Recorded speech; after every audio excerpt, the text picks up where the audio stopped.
Okay, for this day, our topic will be all about graphing rational functions. But before that, we need to familiarize ourselves with the basic graph and rational functions. So this is our asymptote. Okay, so this is our vertical asymptote, and this is our horizontal asymptote. So when we say asymptote, that is a line wherein the curve approaches, but it will never reach that line. Okay, so that is asymptote. So always remember that the horizontal line here is our x-axis, and we have our y-axis in our vertical line, and also our curve. Okay, so usually in rational functions, we often have parabola and hyperbola as our curves, but there are also few cases wherein we have different kinds of curves. Okay, so next, let's study on our rational function. So usually our rational function is we have this function and we have ax to the power of n. Okay, wherein our a is the constant, x is our variable, and n is the power or the degree of our numerator. And if there is, we have some ellipses if we have other terms there, over b. So b is another constant in our denominator, x, and m as our degree or our power in the denominator. Okay, so that is the highest power in numerator, and this is the highest power in denominator. Next, okay, so we need to remember these facts about asymptote. So number one, you need to remember that vertical asymptote. Okay, so have you remembered vertical asymptote? This is the vertical asymptote. So you need to remember that vertical asymptote at x equals a if the denominator is 0. So if the denominator is 0, okay, you have your vertical asymptote at x equals a. Okay, so if you remember this, okay, so that will be your vertical asymptote if your denominator is 0. Okay, and if your numerator is not 0, you will have x equals a. Okay, okay, just familiarize yourself about that. Number two, if n is less than m, so that is the power of our numerator. If the power of our numerator is less than the power of denominator, your horizontal asymptote will be the x-axis. Okay, so the x-axis will be your horizontal asymptote.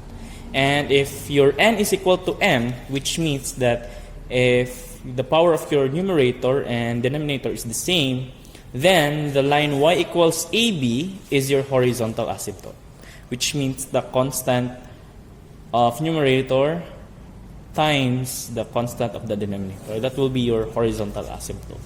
And if the power of your numerator n is greater than the power of your denominator, there will be no horizontal asymptote.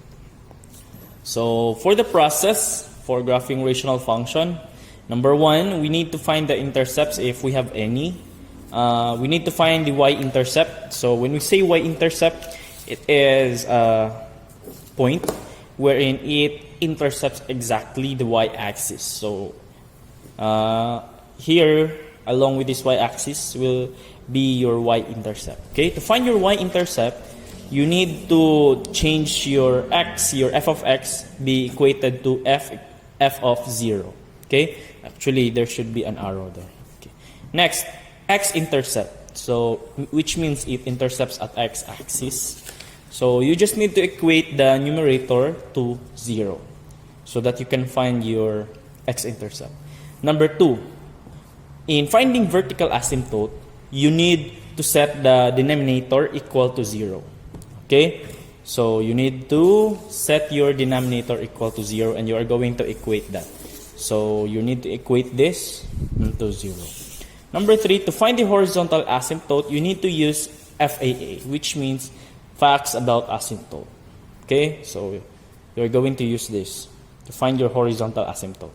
Okay, next, number four, you need to use points to determine the general shape of the graph. Actually here, it's more on like trial and error. You need to find certain points, random points, so that you can know where is the graph located.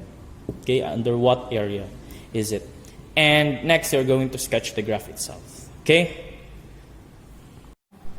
In our first example, we are going to sketch and graph our function f of x equals 3x plus 6 over x minus 1.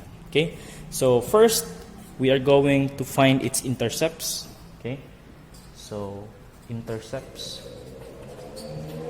So, let's find first our y-intercept. So, in finding our y-intercept, remember that we are going to equate our f of x to f of 0. Okay? So, it will be f of 0 equals 3 times 0 plus 6 over 0 minus 1. Okay? So, 3 times 0 will be 0. Okay? Which will give us 6 over negative 1. Or negative 6. Okay? So, if you're going to try into your calculator, 6 divided by negative 1 is negative 6. So, that will be your y-intercept, which is 0, negative 6. Okay? So, that is part of your graph. Next, let's find our x-intercept. So, in finding our x-intercept, we are going to set our numerator to 0. Okay?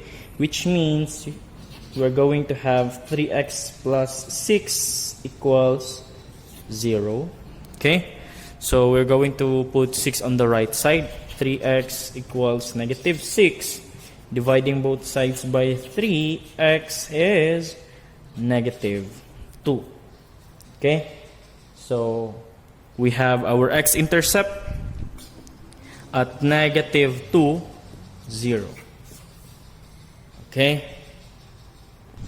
Next, we are going to find our vertical asymptote. To find our vertical asymptote, we are going to equate our denominator equal to 0. So, since we have our denominator x minus 1, we are going to equate that to 0. X minus 1 is equal to 0. So, we have x equals 1. Okay? We transfer negative 1 to the right side, it will become positive. So, x equals 1. That will be our vertical asymptote. Okay? Remember that. Next is our horizontal asymptote.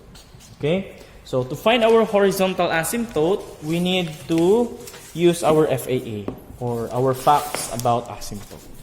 So, let's see and compare. So, we have 3 facts here about horizontal asymptote. Let's check which of these 3 is correct. First, it says here if n is less than m, then the x-axis is a horizontal asymptote. Okay? But it seems that our numerator and denominator, n and m, has equal power. So, which would mean that we are going to go here. Number 3. So, when n is equal to m, then the line is y equals a. Then the line is equal to y equals a over b. This should be a over b, not ab. Okay? So, a over b. So, we have our a 3 and our b as 1. So, we have horizontal asymptote y equals 3 over 1, right? 3. And we have 1, which means our horizontal asymptote is 3. Okay? Next is we are going to find use the points to determine. Okay? So before we use points, it is much safer if we are going to put our data, our facts, in our graph so that we can have a rough sketch on what our rational function looks like. Okay? So now I have my graph. Okay? We're going to fill it in using our what we have solved earlier. So first, we have our y-intercept at 0, -6, which means we have a point somewhere there. So 0, -6. All right. So we have our y-intercept there. Next, our x-intercept, we have -2, 0.